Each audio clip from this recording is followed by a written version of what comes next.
Good evening, everybody. Welcome into the Sports Zone, where we are setting the bar for high school football coverage here in the UP. I'm your host, Jake Durant, and I'm joined by Haley Schoengart. Now, Haley, we're going to have to wait a little bit longer until we see a great Northern Conference champion. The Menominee Maroons put on an absolute clinic against Marquette in our game of the week, and I got to say, it was one of the most impressive all-around performances I've seen in a long time. The Redmen had gotten the best of the Maroons in this traditional rivalry as of late, and you could tell they were motivated to turn that around last Friday night.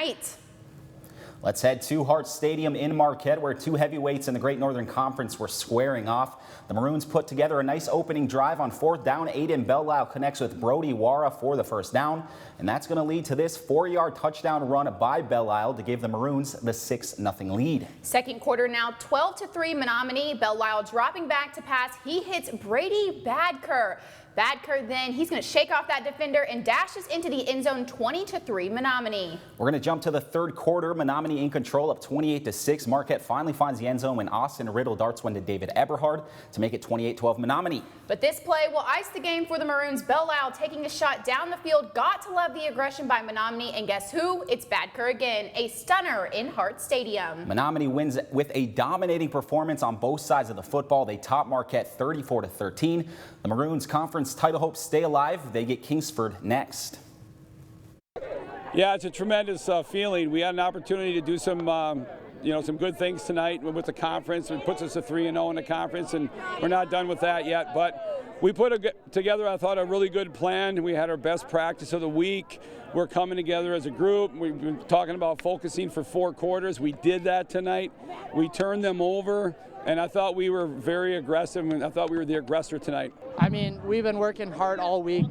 I mean, we got a bunch of good guys that help us out. Our scout defense, our scout offense is just helping us get ready for this big game, because it was one of our biggest games we had all year. Very proud of our team. It was a team effort. We did really good. Our linemen did good. Backs did good. Overall, great win. I think Marquette won it the last, 2-3 years? Now that we beat them this senior year, it just feels great. Marquette will look to get back on track tomorrow night when they host Traverse City West. Menominee heads to Little Chute, Wisconsin before playing the Flivers the following week. Don't go away. We're just getting warmed up here in the Sports Zone. When we return, we're going to reveal our top 3 plays of last week. It's our top 3-on-3 coming up after the break.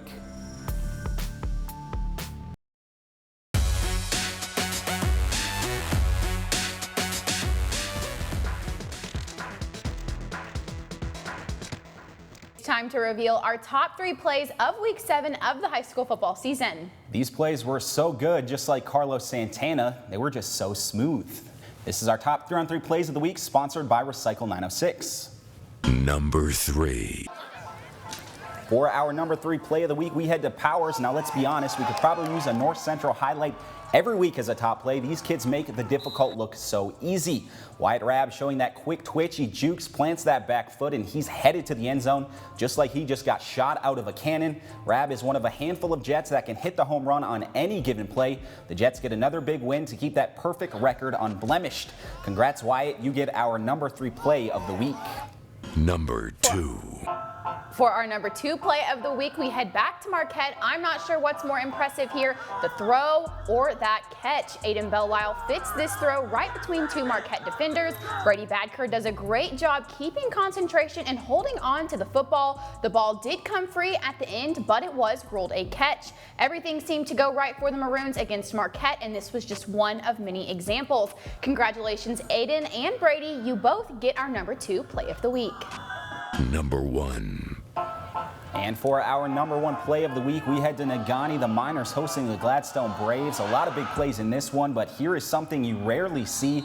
With the Braves driving, that pass from Nate Young going to bounce off the Nagani defender's helmet, and it's going to drop into the hands of Eli Berthume. Now, sometimes you got to make your own luck, and Berthume was in the right place at the right time. Congrats, Eli. You get our number 1 play of the week.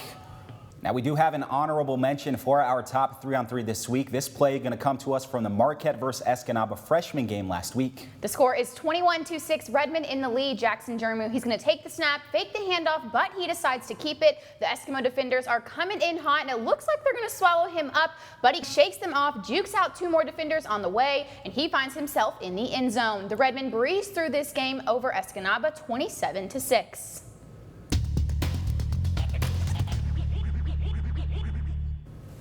It's now time for our updated team rankings reveal. Remember, these rankings can and will change from week to week. Here are our high school Sports Zone team rankings brought to you by 41 Lumber.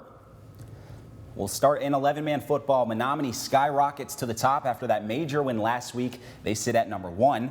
Marquette drops down to number 2. The Westwood Patriots come in our rankings this week at number 3. Nagani stays put at the number 4 spot. And rounding out the top 5, we have the Kingsford Flivers. And we're going to give Sault Ste. Marie an honorable mention. And moving on over into the 8-man division, to no surprise, the reigning state champs continue to dominate opponents. North Central stays put in that number 1 spot. Forest Park comes in at number 2. The Pickford Panthers come out on top in a nail-biter. They sit at number 3. Munising pops back in our rankings at number 4 this week, and the Newberry Indians fall to number 5. Ontonagon gets an honorable mention for the 8-man division. What do you think about these rankings? Let us know. Visit our Facebook or our Twitter pages and give us your thoughts. Make sure to stay with us. We are just minutes away from revealing our 8th game of the week for the 2021 season. But first, we're going to head to Munising to talk with the dynamic Paramaki twins who helped Stang Nation to a win last week. And we'll catch up with Nagani head coach Paul Jacobson after the Miners' close 1-point victory over Gladstone last Friday. That's coming up next.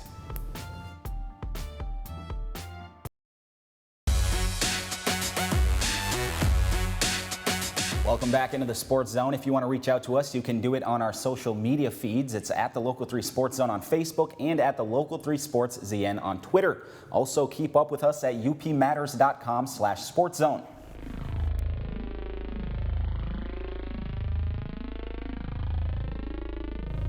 For the first time ever, 2 8-player Alger County rivals faced off in Ebon Junction. The 5-2 Munising Mustangs breezed past their crosstown rival, Superior Central, defeating them 52-0. The Orange and the Black have their sights set on a deep postseason run with almost 2 identical offensive weapons who will be in the backfield who have proved to be lethal. Josiah and Micaiah Paramaki proved that they can be double trouble for opposing defenses. In the game last week, each Paramaki scored 2 touchdowns apiece, while Josiah had 3 2-point conversions and Micaiah added 1 more. The Paramaki twins contributed a total of 191 yards on the ground for the Stangs, something head coach Matt Matson says is a major key to be successful in the 8-man division. Superior Central, crosstown rival, a little bit, Alger County championship, whatever you want to call it. It's a fun game to be part of. Obviously, the Twins had nice days for us. We had a little bit of a change. Jacob Matson couldn't go at fullback, so we put both Paramakis in the backfield, and obviously it was a nice combination. It's nice when you're a real good athlete, too. They're both fantastic athletes. Half the time I have their names mixed up, but one's bigger and one's a little bit smaller, but they're both fast. They'd be on any sprint relay team in the UP. But yeah, they do a nice job together. In the backfield, you can see where they work together. It is nice to have him because I know how dependable he can be on those plays. I'm tired. I'm a little bit bigger. So, he's quick, and I can block for him, and then he'll get around him, and he'll read those blocks nicely. We play the game of football well together and other things. We do a lot of stuff together, so it's kind of like we got that twin telekinesis going on. The Mustangs will face Brimley next on October 22nd.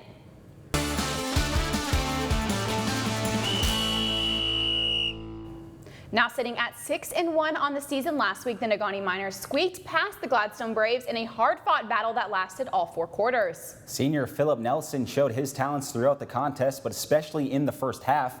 He returned the opening kickoff 80 yards to the house, which set the tone for the entire game. Head coach Paul Jacobson says that capitalizing on things early and keeping the running game strong was the key to success for the Miners in this matchup.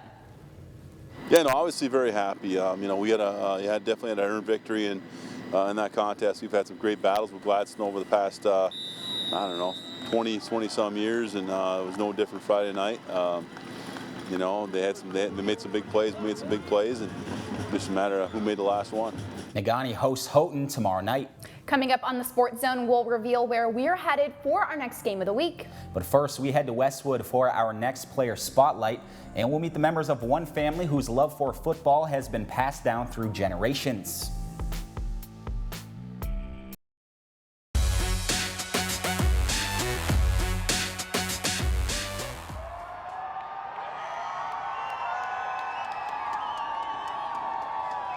Westwood's Zach Beckman is no stranger to the end zone, and scoring all of your team's points in a game brings a whole new meaning to putting the team on your back. This senior standout brings a plethora of qualities to the table for his team. Zach Beckman exemplifies the Patriot way. Along with athleticism, right, Zach brings a great deal of offensive leadership. He's very headsy player. He makes a lot of excellent reads. He can see where plays will develop before the ball snapped, and after the ball snapped, his in-play reads are pretty good. And so I think that's what he brings to the table more than anything. Beckman is a jack of all trades who is an essential part of the Patriot offensive scheme. It's nice. He's our facilitator. He knows what's going on at all times. He's nice to have. He's a big dude. He can throw the ball at quarterback. He can run the ball as a running back. The combination of size, toughness, and the ability to get the ball in the end zone offers a unique advantage to the Patriot squad. I'd say, I'm pretty big, so I guess I describe myself as a little bit of a bruiser. I suppose not as quick as some of the other guys, but work on just getting the job done the ways I can. Instead of trying to outrun people or trying to go through them or trying to make them get out of the way. Beckman's play is a big part of the formula for success for the Patriots this year. All those assets and attributes that he brings to the table, we're gonna need him. He needs to make those reads. He needs to be able to handle the load when they may key on other players on our football team. Don't expect Beckman to shy away from the pressure. He's been competing his whole life. I really don't know. It's just always been there in my family with my older brother. It's always been there. Just trying to be great, trying to be the best at whatever I'm doing all the time. Now, Haley, while traveling to all of these different practices throughout the season, we've noticed a handful of young women participating in football. That's right, Jake. A few weeks ago, I introduced you to Haley, who is suiting up for the Ishpeming Hematites this season. Well, I now want to tell you the story of another young woman from Gladstone who is following in some familiar footsteps. When growing up, my cousins played, and I liked playing with them. And for 6th grade, I decided to join a Gladstone League youth football program and really liked it, and I continued on with junior high, and then that's when I decided I wanted to play high school ball. Sydney Kerrigan has proved she belongs. I love it. It's great. It's fun. It's something I've always loved to do. Being out on the field, it gives me kind of like a rush. It's fun to just pretty much take out anger on people. She's following in some familiar footsteps. She used to tell me about this one kid that would always pick on her, and he was rude, and then one day she just totally blindsided him and pancaked him right to the ground. Amy suited up for the Rapid River Rockets in the mid to late 90s. It is nice because I can give her some pointers just because I was a female that played and I was short just like her. So I'm able to show her a few little tricks of the trade that I was taught when I was younger by our defensive line coach when I was a freshman on how to manhandle some of the boys. So a lot of players have those they look up to. For Sydney, this one happens to be a little closer to home. I was excited. My husband was really excited. Our whole family was. We love football in our home, so it was fun. We don't have any boys, so it was just great to have somebody that wanted to play. Carrying on the family tradition of football, Sydney knew she wanted to be just like her mom. I liked the idea that she played football, and she was the first girl to play football for Rapid River, and that influenced me a lot, and she's definitely helped me with some of the struggles of being a girl on the football team. It is her first year in varsity, so when she does get out to play, it just makes me so happy and proud of her. That same toughness is something that Amy has passed on to her daughter. There's been times where I've come home from practice and complained that the boys were being rough or too hard for me, but she always just told me to stick with it. And Sydney hopes she can pass that toughness on to the next generation. I love the idea. I would like to, when I get older, just look back and see there's more girls that are getting interested in it and just them having fun and being tough. She's a tough kid. She's always been a tough kid, so I always knew she could do it. I had no doubt. Such an amazing story there, Haley. And to top it off, Amy actually told me about the time her Rapid River team scrimmaged against Gladstone, and her coaches put her on the opposite line that she normally was on to avoid her going up against a much bigger player. And little did she know that player would eventually become her husband years later. That is so cool, Jake. What a great story and what an unbelievable family. Up next on the Sports Zone, it's that time we've all been waiting for. We'll tell you where we're going to be headed for our game of the week for Week 8, coming up next.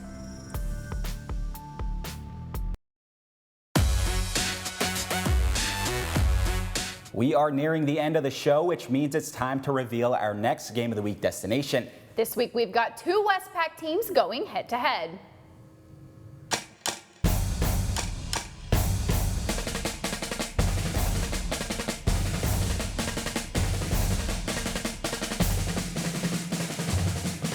Coming off of a dominating win over Lance in Week 6, the Westwood Patriots are full speed ahead for the remainder of their season. Their high-intensity offense shows no mercy to their opponents, scoring at least 36 points in all of their games but one. Westwood, who is currently sitting at 6-1 on the season, their one loss comes from a tough Calumet team back in Week 3. Through various injuries and Patriot head coach Scott Sergila being out last week, this Patriot squad is looking to use it as motivation to finish out the regular season and make some noise in the playoffs. A lot of it has been just trying to get everyone back and just facing adversity, just trying to push through it, facing all the adversity that we've had to go through the last couple of weeks with us missing players and missing a coach, just trying to get back through that, trying to push through that adversity of trying to get back to regular. We're just going to keep doing what we've been doing all year, and that's we're going to run at you. It sucks not having our head coach last week, but he's back this week, so that'll be good for us. The Bark River Harris Broncos are sitting at 5-2 on the season, both of their defeats coming in close matchups, a 1-point defeat to Houghton and a 6-point loss to Iron Mountain. This is a young team that is relying on underclassmen at key positions, but they're gaining confidence by the week. They now face their biggest test against a very experienced Westwood team who's playing some of their best football, but the Broncos see this as an opportunity to get better and measure where they stand as we near the postseason. Well, it's going to be our biggest game, probably our toughest game, and it's exciting to go against a team that'll really test our skills, you know. It's going to, defense and offense-wise, they're good all around, so we got to be good all around too. Our team, well, in the beginning of the year, they weren't expected to be the greatest, but ever since then, our confidence has gone up, winning some games, winning some pretty good games, and staying close to some pretty good teams. So I think that's what we need, and then this game against Westwood coming up, hopefully it'll be a big confidence boost for us. Before we sign off for the night, we have to talk about what transpired last Saturday during the Michigan Tech and Wayne State football game. Former Marquette standout Drew Weibel, who has made multiple appearances here on the Sports Zone over the years, played hero for his new team, Michigan Tech. Weibel knocked in a 26-yard field goal as the time expired to lift the Huskies to a 30-27 victory over Wayne State. It capped off a perfect night for the freshman, who was 3 for 3 on field goals with a long of 35 and 3 for 3 on extra points. Weibel has been named the GLIAC Special Teams Player of the Week for his performance. Here he is talking about his big moment. Getting down to it, it was a close game, and just trying to stay calm in the moment, and really, for myself, it comes down to trying to not think almost and just relying on, what we've repped out in practice as a field goal unit, relying on our preparation leading up to that moment more than anything. Just a big sigh of relief after seeing that one go through. Super stoked, super happy. That goes without saying. And then after that, it was just, it all happened so quick. We just started going crazy. Everyone was going nuts on the sidelines. So it was a great moment, something I'm always going to remember for the rest of my life. Haley, it's always awesome to see these student athletes we cover here on the Sports Zone move on to college and find success. And that is all the time we have for you all tonight. But before we sign off, make sure to tune in to the Fifth Down tomorrow night on Local 3 News at 11 p.m. Eastern for highlights from all of the action across the UP. We'll leave you with a performance from the Westwood Marching Band. Thanks for joining us and have a good night.